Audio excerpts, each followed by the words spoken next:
आप अगर दिन में कई बार हमसे सवाल पूछते हैं कि आप कितने घंटे पढ़ाई करते हैं, तो देखिए घंटे मैटर नहीं करते।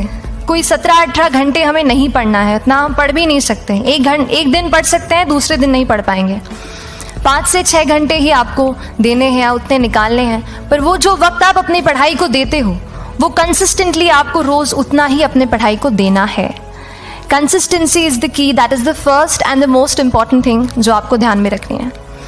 दूसरी चीज़ इस एग्ज़ाम में मुझे लगता है इक्वली इम्पॉर्टेंट है, क्योंकि ये जर्नी लंबी होती है। जैसे एग्ज़ाम ही 1 साल तक चलती है, आप प्रीलिम्स देते हैं, फिर आप मेंस देते हैं, आप इंटरव्यू में जाते हैं पर्सनालिटी टेस्ट के लिए, तो एग्ज़ाम 1 साल तक खुद चलती है। उसके पहले मान लीजिए आप 1-1.5-2 साल पहले से प्रिपेयर कर रहे हो, तो ये जर्नी काफ़ी लंबी रहती है। उस जर्नी में मेंटली अपने आप को मोटिवेट रखना, अपने आप को बूस्ट करते रहना, वो भी इक्वली इम्पॉर्टेंट है, और इसीलिए अपने आप पर भरोसा बेहद ज़रूरी है।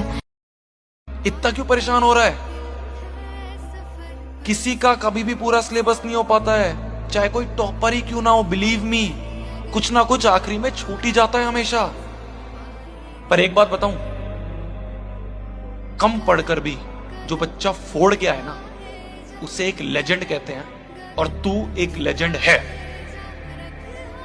जितना भी सिलेबस हुआ है कोई बात नहीं, इस पेपर में ना तू अपना 120% दे के आएगा। समझ में आ रही है मेरी बात?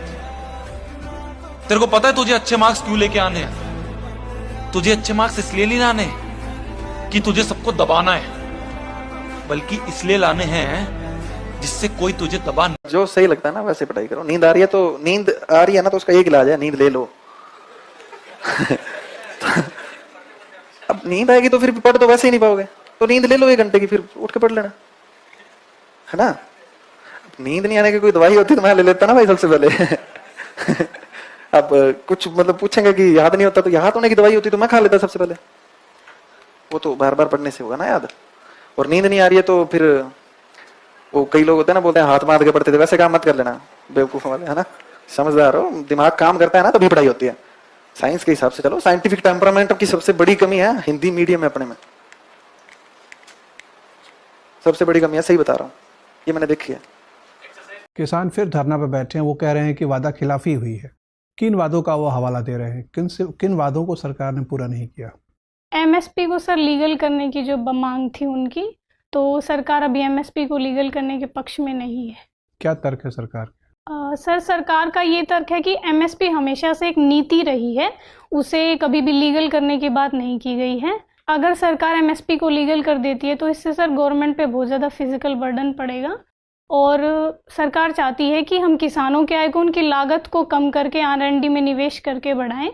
इसलिए सर देखो, जो इंग्लिश मीडियम के जो लोग सेलेक्ट हो रहे हैं ना, उनका बैकग्राउंड होता है IIT, MBBS, MBA, मतलब IIM से टॉप के इंस्टीट्यूट होते हैं। उनमें जैसे किसी ने बीटेक कर रखी है, तो बीटेक में क्या होता है, 8 सेमेस्टर होंगे। 8 सेमेस्टर में 8 तो फाइनल पेपर होंगे और 8 ही मिड टर्म आते हैं, ठीक है। 16 पेपर वो लोग लिखते हैं 4 साल में।